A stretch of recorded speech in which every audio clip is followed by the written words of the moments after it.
Hello everyone, today we are going to start with a new topic in physics that is moment of force और rotational motion. थोड़ा सा lecture लंबा हो सकता है लेकिन एक एक पॉइंट मैं कवर करूँगा जिससे आपको सारी चीज़ें समझ में आए।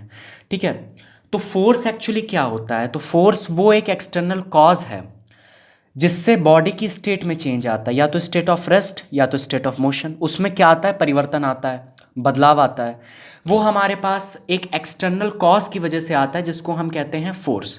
ठीक है, फोर्स को मान लो कि हम रिजिड बॉडी पे लगाते हैं। अच्छा, एक चीज़ और ध्यान रखना, जहाँ फोर्स होगा वहाँ पे क्या होगा?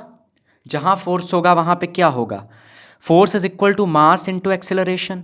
तो जहाँ पे भी फोर्स होगा वहाँ पे क्या आएगा? एक्सेलरेशन आएगा।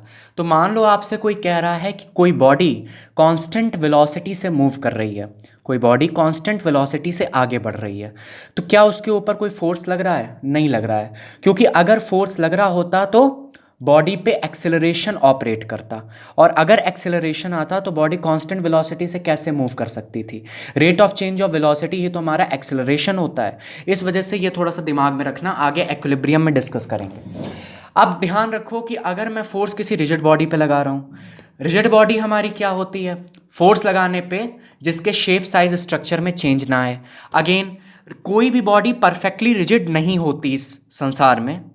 ठीक है, कोई बॉडी परफेक्टली रिजिड नहीं होती। अब जैसे मान लो कि मेरे पास ये स्केल है तो ये रिजिड बॉडी, ठीक है। अब अगर इसमें मैं ज़्यादा फोर्स लगाऊंगा, बिल्कुल मैं तोड़ना ही चाहूंगा तो ये टूट भी जाएगी आराम से, लेकिन नॉर्मल फोर्स पे इस बॉडी के शेप साइज स्ट्रक्चर में कोई चेंज नहीं आ रहा है। फोर्स मैंने लगाया रिजिड बॉडी पे, दो केसेस बनते हैं। अगर ये बॉडी नॉन पाइवोटेड है तो क्या होगा, और अगर ये बॉडी पाइवोटेड है तो क्या होगा? नॉन पाइवोटेड मतलब non hinged, it is not hinged at any point. और अगर ये बॉडी पाइवोटेड है तो क्या होगा?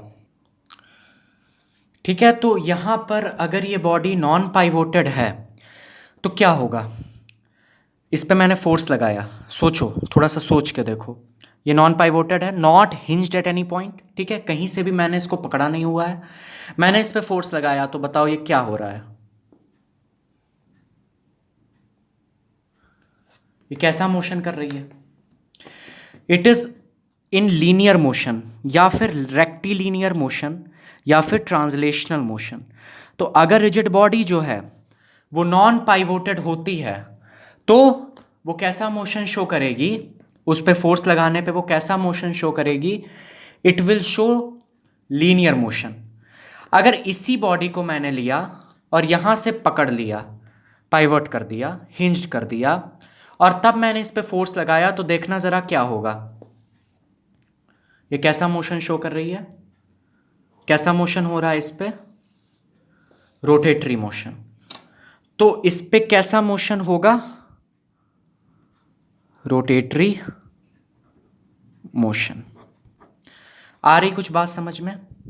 तो देखो, रिजिड बॉडी पे फोर्स लगाने पे दो केसेस बने। अगर वो बॉडी नॉन पाइवोटेड है तो कैसा है? लीनियर मोशन होगा। अगर वो बॉडी पाइवोटेड है तो क्या होगा? रोटेटरी मोशन होगा। टर्निंग इफेक्ट ऑफ फोर्स होता क्या है एक्चुअली? तो टर्निंग इफेक्ट ऑफ फोर्स यही होता है कि जब हम फोर्स को रिजिड बॉडी के ऊपर लगा रहे हैं विच इज पाइवोटेड, तो वो क्या करती है? रोटेटरी मोशन शो करती है। एंड इन सच केसेस जो हमारा फोर्स है it turns into turning effect of force. ठीक है, वो हमारा टर्निंग इफेक्ट शो कर रहा है। इसको मैं और आगे अच्छे से समझाऊंगा। जैसे मान लो कि मेरे पास ये बॉडी है, ठीक, इसको मैंने यहाँ पे पाइवट कर दिया, इधर मैंने फोर्स लगाया F। जब मैंने यहाँ पे F फोर्स लगाया तो कैसा मोशन होगा बताओ? यहाँ पे मैंने इसको पाइवट करके रखा है। जब मैं इस पे फोर्स लगाऊंगा F तो क्या होगा? कैसे घूमेगी ये? ऐसे ऐसे ऐसे ऐसे घूमेगी, मतलब एंटी क्लॉकवाइज घूमेगी। मान लो कि ये बॉडी ऐसे ही पड़ी हुई है, मैंने इसको कहीं पर से हिंज नहीं किया, पाइवट नहीं किया, और मैंने इस पे फोर्स लगाया F। अब बताओ क्या होगा? अब होगा ये कि ये लीनियर मोशन में आ जाएगी। कैसे हो? कैसे कैसा मोशन शो करेगी? Linear motion. ठीक है, समझ में आ रही कुछ बात? जब मैंने इसको पाइवट करके रखा है और जब मैंने इसको पाइवट नहीं किया। एक बार ये क्वेश्चन पूछा था कि नॉन रिजिड बॉडी के ऊपर फोर्स लगाने पे क्या होगा? नॉन रिजिड बॉडी के ऊपर जब आप फोर्स लगाते हो तो क्या होगा? नॉन रिजिड बॉडी जैसे कि आटे की लोई अगर है, आपके पास आटे की लोई है, इस पे जरा फोर्स लगा के देखना आज। ठीक है, किचन में आटे की लोई पे फोर्स लगाओगे तो क्या होगा, इसके शेप, इसके साइज, इसके स्ट्रक्चर में क्या होगा, चेंज आएगा। ये होता है किसी नॉन रिजिड बॉडी के ऊपर फोर्स लगाने से। ठीक है, इतनी बात तो समझ, कॉमन सेंस की बात है ये। ठीक है, इसमें कोई मोशन हम नहीं डेसिफर कर पाएंगे कि कौन सा मोशन हो रहा है। आगे 11th क्लास में आप कोलिजन वगैरह पढ़ोगे तो उसमें भी elastic collision, non elastic collision, elastic collision वगैरह होता है। वो अभी हमें नहीं देखना है, हमें केवल इतना देखना है नॉन रिजिड बॉडी जो है इस पर आप फोर्स लगाओगे तो क्या होगा, इसके शेप, साइज, स्ट्रक्चर में चेंज आ जाएगा। अच्छा, टर्निंग इफेक्ट ऑफ फोर्स क्या होता है मैंने अभी बताया, तो यहां पे मैं लिख रहा हूं, एक minute, turning effect of force. तो जो टर्निंग इफेक्ट ऑफ फोर्स है वो एक्चुअली में है क्या, ये हमारा रोटेटरी मोशन के लिए रिस्पॉन्सिबल होता है, ध्यान रखिएगा। This is only responsible for rotatory motion. केवल फोर्स से हम रोटेटरी मोशन नहीं करा सकते। अगर हमें रोटेटरी मोशन कराना है तो हमें क्या चाहिए, टर्निंग इफेक्ट ऑफ फोर्स या फिर मोमेंट ऑफ फोर्स। खाली फोर्स से हम केवल लीनियर मोशन कराते हैं या ट्रांसलेशनल मोशन कराते हैं, और जब वही फोर्स हमको टर्निंग इफेक्ट देने लगता है तो हम क्या करा देते हैं, rotatory motion. Moment of force की आवश्यकता होती है, टॉर्क की ज़रूरत होती है अगर मुझे रोटेटरी मोशन कराना है। तो इसके लिए मुझे क्या करना पड़ेगा, रिजिड बॉडी को किसी एक पॉइंट पे पाइवट कर देना पड़ेगा। जब मैं रिजिड बॉडी को किसी एक पॉइंट पे पाइवट कर दूंगा तब जो फोर्स लगाऊंगा वो एक्चुअली मोमेंट ऑफ फोर्स में कन्वर्ट हो जाता है। उसकी भी कंडीशन होगी, मैं आगे डिस्कस करूंगा उसको। एक कंडीशन में यहीं पे डिस्कस कर लेते हैं। यहाँ पे मान लो मेरे पास एक रॉड है इस तरीके से, और ये जो रॉड है ये इस पॉइंट से मैंने इसको पाइवट करके रखा है।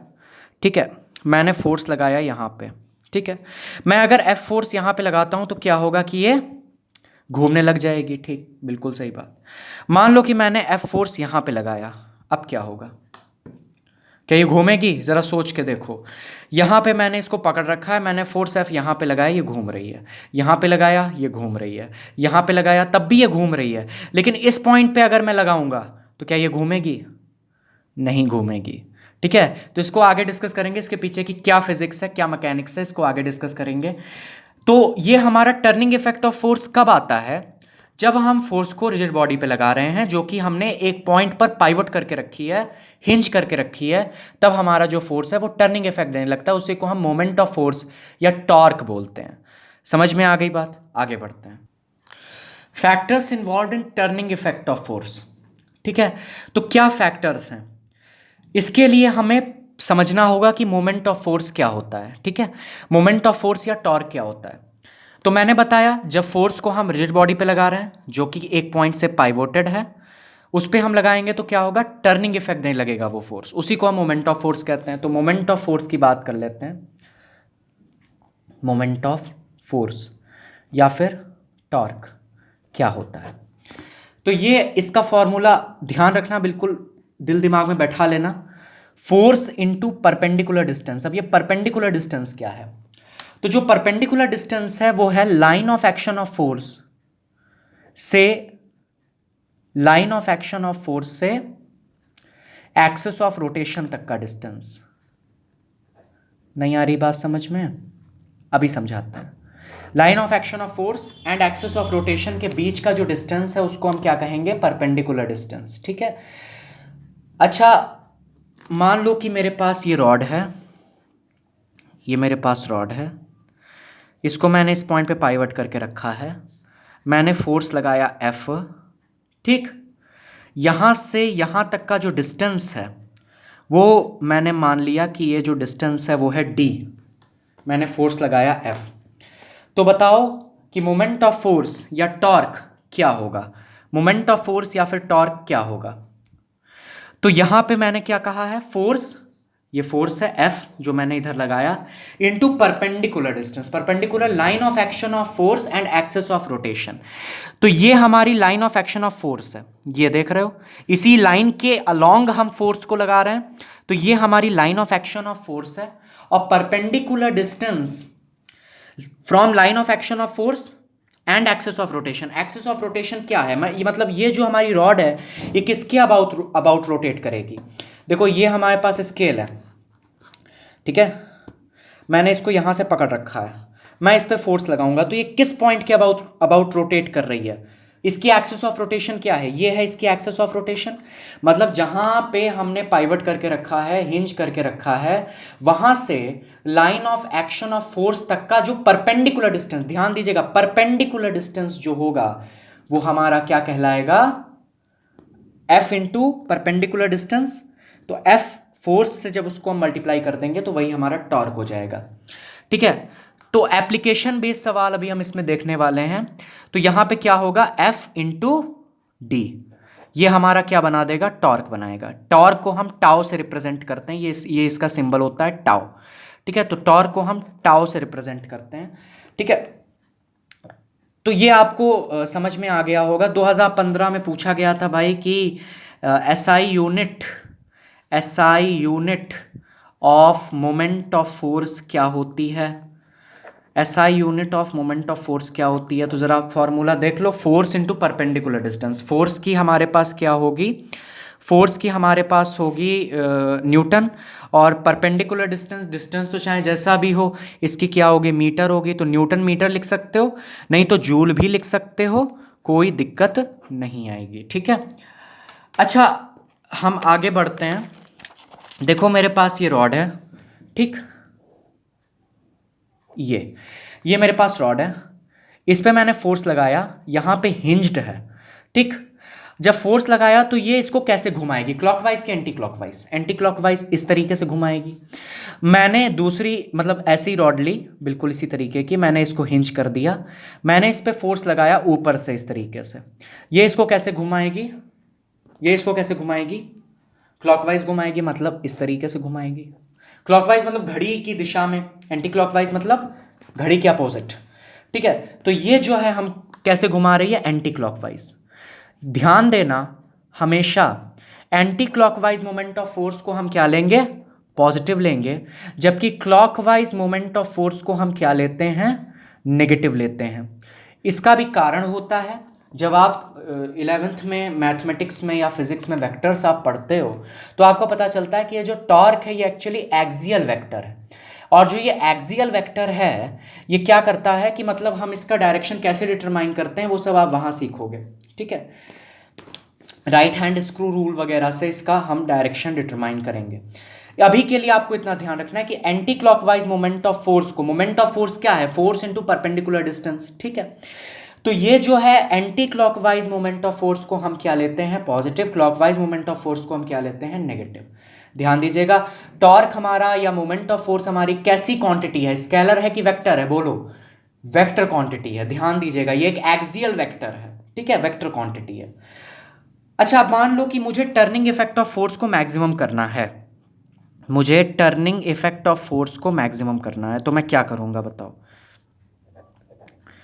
टर्निंग इफेक्ट ऑफ फोर्स को मैक्सिमाइज करना है, मैक्सिमम करना है, तो मोमेंट ऑफ फोर्स क्या होता है हमारे पास? जरा बताओ। Moment of force, moment of force की ही वजह से फोर्स क्या देता है? टर्निंग इफेक्ट देता है। तो मोमेंट ऑफ फोर्स क्या होता है? Force into perpendicular distance.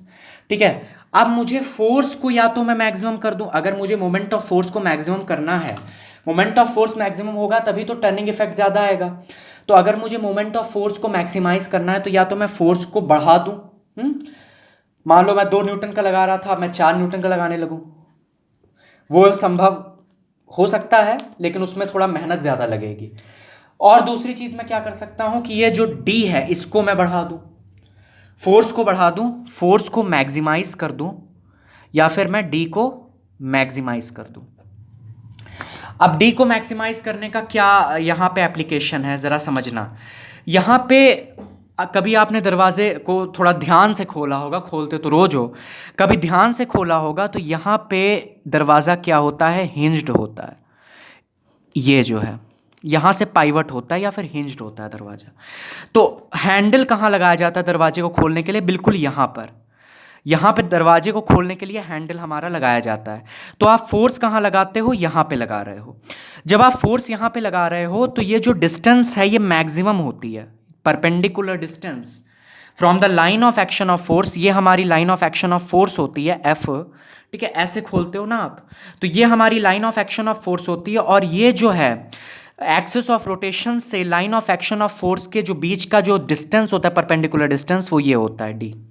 ठीक है, तो ये हमारा मैक्सिमाइज कर देता है किसको, मोमेंट ऑफ फोर्स को। आपने कभी कोई ऐसा दरवाजा नहीं देखा होगा जिसमें एक्सिस ऑफ रोटेशन ये है, दरवाजा यहां पे हिंज्ड है और हैंडल भी यहां पे लगा के रखा है।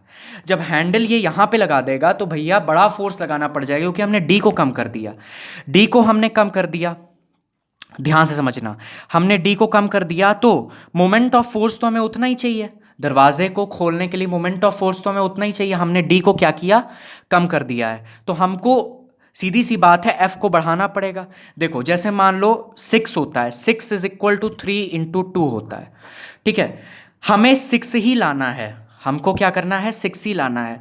लेकिन अब हम क्या करेंगे, हमने 3 को कर दिया 2, हमने 3 को 2 कर दिया, तो हमको 2 को क्या करना पड़ेगा, 3 करना पड़ेगा, तभी तो इधर 6 आएगा। आ रही है बात समझ में? तो अगर हमें इस क्वांटिटी को कांस्टेंट रखना है और इसको हमने घटा दिया, तो हमको इस क्वांटिटी को क्या करना पड़ेगा, बढ़ाना पड़ेगा। यही चीज यहां पे भी हो रही है, मोमेंट ऑफ फोर्स को हमें कांस्टेंट रखना है। हमने क्या किया कि परपेंडिकुलर डिस्टेंस घटा दिया, यहां पे हैंडल लगा दिया, तो हमें फोर्स क्या करना पड़ेगा, ज्यादा करना पड़ेगा। मोमेंट ऑफ फोर्स तो उतना ही चाहिए हमको। ठीक है, कुछ बात आ रही है समझ में? ये चीज आपको ध्यान रखनी है कि क्यों हैंडल यहां पे लगाया जाता है। हैंडल इसलिए लगाया जाता है क्योंकि कम फोर्स में हमारा दरवाजा आराम से खुल जाए। जितनी दूर हैंडल होगा, perpendicular distance from the axis of rotation and the line of action of force, उतना ज्यादा होगा, दरवाजा आराम से खुल जाएगा कम फोर्स में। ठीक है, 2017 में ये क्वेश्चन पूछा गया था कि जो जैक स्क्रू होता है, 2017 में ये क्वेश्चन पूछा गया था, जो जैक स्क्रू क्या होता है। जैक स्क्रू जिससे हम जो है गाड़ियों को उठाते हैं, उसका लॉन्ग आर्म क्यों होता है। लॉन्ग आर्म इसलिए होता है कि हमने उसके परपेंडिकुलर डिस्टेंस को बढ़ा दिया। जब हमने परपेंडिकुलर डिस्टेंस को बढ़ा दिया तो क्या किया, जब हमने उसके परपेंडिकुलर डिस्टेंस को बढ़ा दिया तो क्या किया, हमने फोर्स को कम कर दिया। ठीक है, हम कम फोर्स में अब गाड़ी को हम उठा सकते हैं क्योंकि हमने डिस्टेंस बढ़ा दिया। क्यों, तभी इसका लॉन्ग आर्म होता है। ध्यान से समझना, लॉन्ग आर्म इसलिए होता है ताकि हम परपेंडिकुलर डिस्टेंस को बढ़ा दें, परपेंडिकुलर डिस्टेंस बढ़ जाएगा तो कम फोर्स में हमारी गाड़ी आराम से उठ जाएगी। तो ये हमारे पास ये कुछ चीजें हैं जो कि क्वेश्चंस बन सकते हैं, कंसेप्चुअल क्वेश्चंस। आगे देखते हैं कि मोमेंट ऑफ फोर्स को हमने मैक्सिमाइज कर लिया, हम मोमेंट ऑफ फोर्स को जीरो कैसे कैसे कर सकते हैं। तो बोलो भाई कि मोमेंट ऑफ फोर्स हमारा जीरो कब होगा। जरा इसका फॉर्मूला लिखते हैं, फोर्स इनटू परपेंडिकुलर डिस्टेंस। तो मोमेंट ऑफ फोर्स या फिर टॉर्क या टाउ हमारा जीरो कब होगा, मतलब कब वो फोर्स कोई टर्निंग इफेक्ट नहीं शो करेगा। कब हो सकता है बताओ, या तो हमने फोर्स को जीरो कर दिया, या तो हमने परपेंडिकुलर डिस्टेंस को जीरो कर दिया। ठीक है, इसको जीरो कर दें या फिर इसको जीरो कर दें। देखो कैसे, ये है मेरे पास रिजिड बॉडी, मैंने इसको पाइवट कर दिया, मैं कोई फोर्स ही ना लगाऊं, फोर्स को मैं जीरो ही कर दूं, तो क्या ये घूमेगा, नहीं घूमेगा। तो फोर्स को जीरो कर दिया, परपेंडिकुलर डिस्टेंस को जीरो कर दिया, मतलब ये distance from the line of action of force and axis of rotation, perpendicular distance between the line of action of force and axis of rotation, ये जो है यहां पे मैं फोर्स लगाऊंगा, चाहे जितना फोर्स लगा दूं, जो मैंने बात पहले बताई थी, इसमें कोई रोटेशनल मोशन नहीं हो रहा है। क्यों नहीं हो रहा है, क्योंकि मैंने क्या किया है, परपेंडिकुलर डिस्टेंस को जीरो कर दिया। यही line of action of force भी है, यही line of action of force भी है, और यही जो है क्या है, एक्सिस ऑफ रोटेशन भी है। दोनों के बीच का कोई डिस्टेंस ही नहीं है। ठीक है, जब डिस्टेंस ही नहीं है तो क्या होगा कि कोई रोटेशनल मोशन या कोई मोमेंट ऑफ फोर्स पैदा नहीं होगा, कोई टॉर्क नहीं पैदा होगा, जिससे कोई टर्निंग इफेक्ट ऑफ फोर्स नहीं आएगा। तो ये हो सकता है कि मैंने ये रॉड ली है, इस पे मैंने क्या किया है कि इसको मैंने यहाँ से हिंज कर दिया, पाइवट कर दिया, और यहीं पे मैंने इस पे फोर्स लगाया। ठीक है, तो क्या होगा कि ये रॉड में कोई भी रोटेशनल मोशन शो नहीं होगा। तीसरी चीज ये हो सकती है कि F passes through pivot point. अब सोचो जरा ये क्या चीज है। आप सोचोगे यही तो पहले भी था, मतलब जिसमें हमने परपेंडिकुलर डिस्टेंस को जीरो किया था। नहीं, ये दूसरी चीज है। देखो मैंने यहां पे इसको हिंज रखा है, अब मैं फोर्स लगा रहा हूं इस तरीके से, मैंने यहां से इसको हिंज रखा है और मैं फोर्स लगाऊं इस तरीके से, तो क्या इसमें कोई रोटेशनल मोशन होगा? नहीं होगा। इस तरीके से फोर्स लगाऊं या इस तरीके से फोर्स लगाऊं, कोई रोटेशनल मोशन या कोई मोमेंट ऑफ फोर्स पैदा नहीं होगा। क्यों? क्योंकि F passes through the pivot point. तो देखो कैसे कैसा कैसा नज़ारा है, ज़रा देखो कितना खूबसूरत नज़ारा है। ये जो है यहाँ पे ये रॉड है, यहाँ पे मैंने इसको पाइवट करके रखा हुआ है और मैं फोर्स लगा रहा हूँ इधर। F फोर्स मैंने लगाया इस तरफ ऐसे। जब मैं F फोर्स इस डायरेक्शन में लगा रहा हूँ तो क्या इसमें कोई रोटेशनल मोशन शो होगा? यहाँ पे पाइवट है, ये हिंज्ड है, तो इधर तो मूवमेंट हो नहीं सकता है, और फोर्स इस डायरेक्शन में लग रहा है, कोई मूवमेंट शो नहीं होगा, कोई मोमेंट ऑफ फोर्स पैदा नहीं होने वाला, चाहे ऐसे फोर्स लगाएं और चाहे हम ऐसे फोर्स लगाएं। अब ये पाइवट पॉइंट ही टूट जाए तो अलग बात है। ठीक है, आइए कुछ न्यूमेरिकल्स देखते हैं इसके ऊपर। जो चीज़ें पहले पढ़ाई हैं उम्मीद करता हूँ आपको समझ में आई होंगी, नहीं भी समझ में आई तो आगे न्यूमेरिकल्स के माध्यम से समझ में आने लगेंगी। आइए, ये हमारे पास 2011 का क्वेश्चन है जिसमें इन्होंने कहा था कि हमारे पास रॉड है 0.4 मीटर की, जिस पे हमने एक एंड पे 150 न्यूटन का फोर्स लगाया। एक एंड पे हमने क्या किया है, 150 न्यूटन का फोर्स लगाया। इससे क्या होगा, कुछ मोमेंट ऑफ फोर्स, टॉर्क पैदा होगा।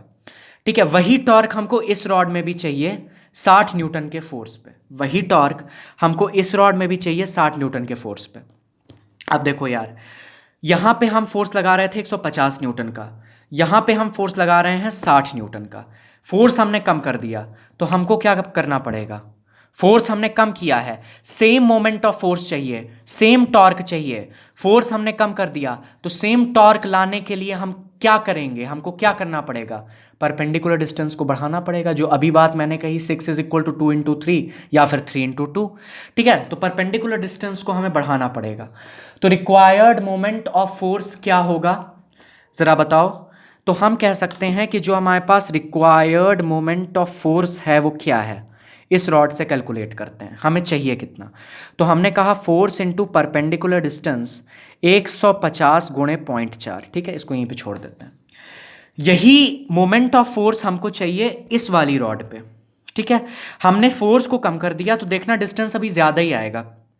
तो देखो हमको ये वाला रिक्वायर्ड मोमेंट ऑफ फोर्स चाहिए, तो हम क्या करेंगे कि हम लिखेंगे 60 × d, क्योंकि इसका भी तो भाई line of action of force से एक्सिस ऑफ रोटेशन का परपेंडिकुलर डिस्टेंस इंटू फोर्स, ये फोर्स है 60 न्यूटन का।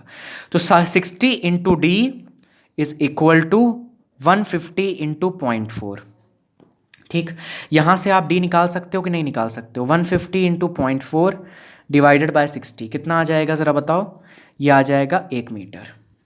ठीक है, तो देखो मैंने कहा था पहले डिस्टेंस कितना था, 0.4 मीटर, जब फोर्स 150 न्यूटन का लग रहा था। फोर्स को मैंने घटा दिया, 60 न्यूटन का कर दिया, तो अब डिस्टेंस कितना हो गया, अब डिस्टेंस हो गया 1 मीटर का, डिस्टेंस बढ़ गया। रिक्वायर्ड मोमेंट ऑफ फोर्स को सेम रखने के लिए हमने डिस्टेंस को क्या किया, हमें बढ़ाना पड़ा। तो ये हमारे पास पहला न्यूमेरिकल हो गया। 2015 में एक क्वेश्चन आया था, ये उसको भी देखते हैं।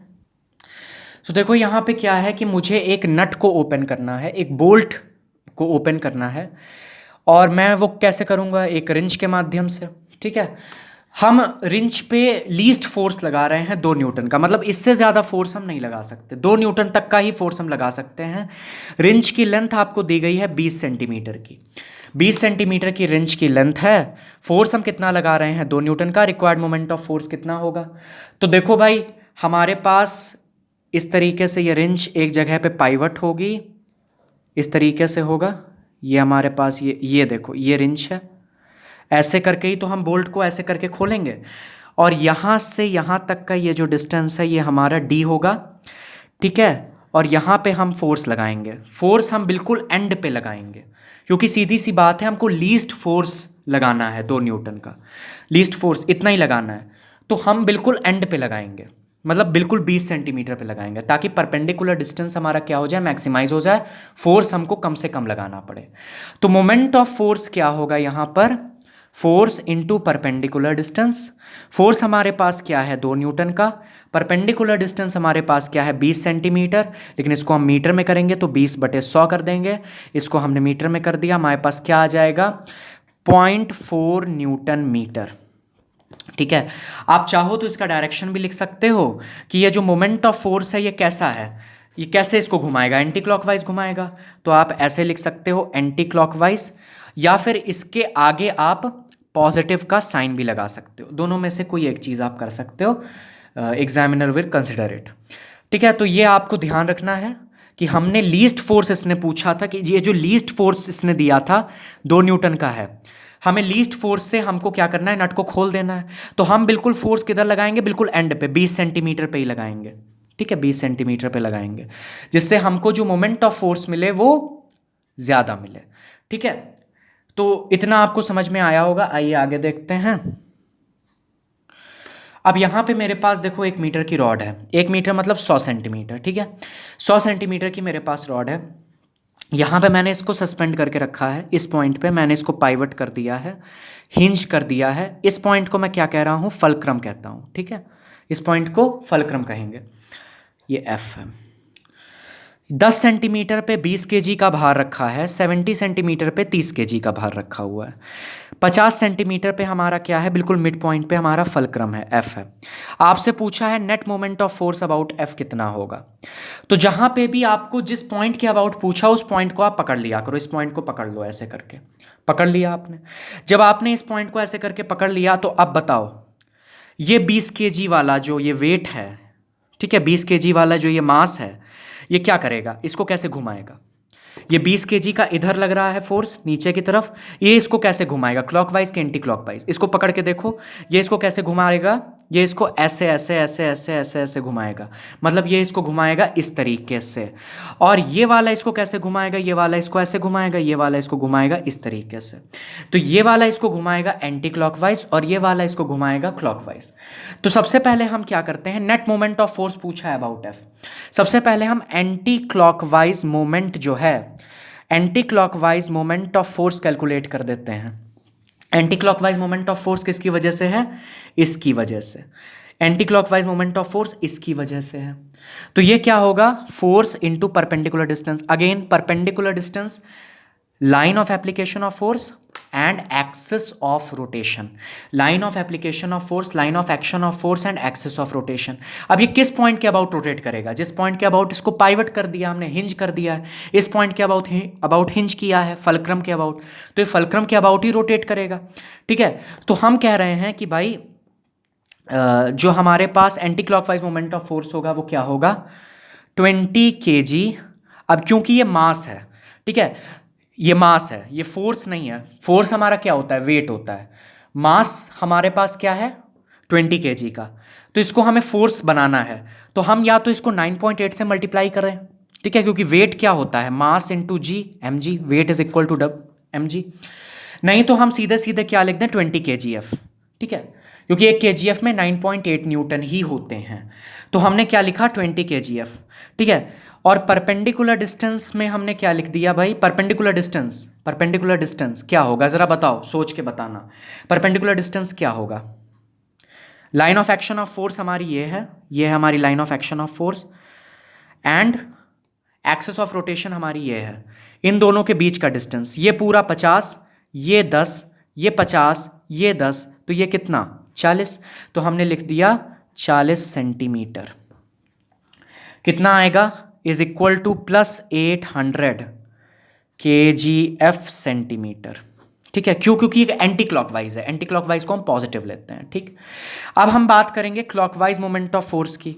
तो हम बात करने वाले हैं क्लॉकवाइज मोमेंट ऑफ फोर्स की।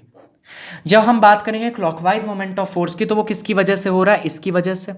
तो हमने फिर से क्या किया, force into perpendicular distance. Force क्या है हमारे पास, 30 kgf का फोर्स है, या तो 30 इंटू 9.8 कर दो, नहीं तो 30 kgf लिख दो।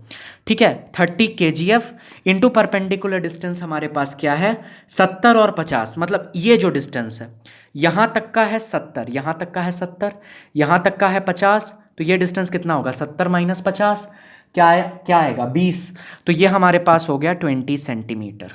ठीक है, तो ये हमारे पास क्या आ गया, -600 kgf सेंटीमीटर। अच्छा, चलो अब हम बात करेंगे नेट मोमेंट ऑफ फोर्स की। दोनों को क्या करना है, हमें ऐड कर देना है विद साइंस।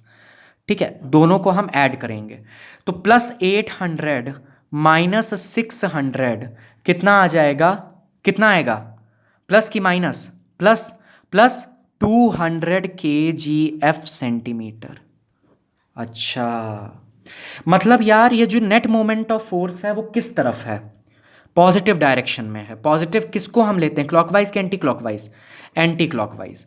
तो ये स्केल किस तरफ टिल्ट होगा ये बताओ मुझे, लेफ्ट साइड में कि राइट साइड में, लेफ्ट साइड की तरफ टिल्ट होगा कि राइट साइड की तरफ टिल्ट होगा, लेफ्ट साइड की तरफ टिल्ट होगा, क्योंकि ये जो है हमारे पास ये ज्यादा इधर से जो हमारा moment of force, anti clockwise moment of force ज्यादा है than clockwise moment of force, तो scale will tilt on the left side. तो लेफ्ट साइड टिल्ट इसमें हमें देखने को मिलेगी। तो क्या ये बात आ गई समझ में, इतनी बात समझ में आई। आइए आगे देखते हैं, 2014 में जो क्वेश्चन पूछा गया था, ठीक है, इसको आप खुद से ट्राई करोगे। तो यहां पे आपको वही 1 मीटर का आपको स्केल दिया था, ये 50 सेंटीमीटर, ये 50 सेंटीमीटर, बिल्कुल मिड पॉइंट पे हमने इसको क्या किया है, हिंज कर दिया है, सस्पेंड कर दिया है, ठीक है। This point is the fulcrum F. अब फल्क्रम हमेशा बीच में हो ये भी जरूरी नहीं है, तो ये कन्वेंशन मत दिमाग में रख लेना कि फल्क्रम तो बीच में होता है, नहीं नहीं ऐसा जरूरी नहीं है, आगे वो भी क्वेश्चंस देखते हैं, ठीक है। तो यहां पे हमने क्या देखा कि हमने इसको इधर से फोर्स लगा रहे हैं 5 न्यूटन का, इधर फोर्स लगा रहे हैं 5 न्यूटन का। आपसे पूछा था net moment of force, net moment of force about F कितना होगा, net moment of force about the fulcrum कितना होगा।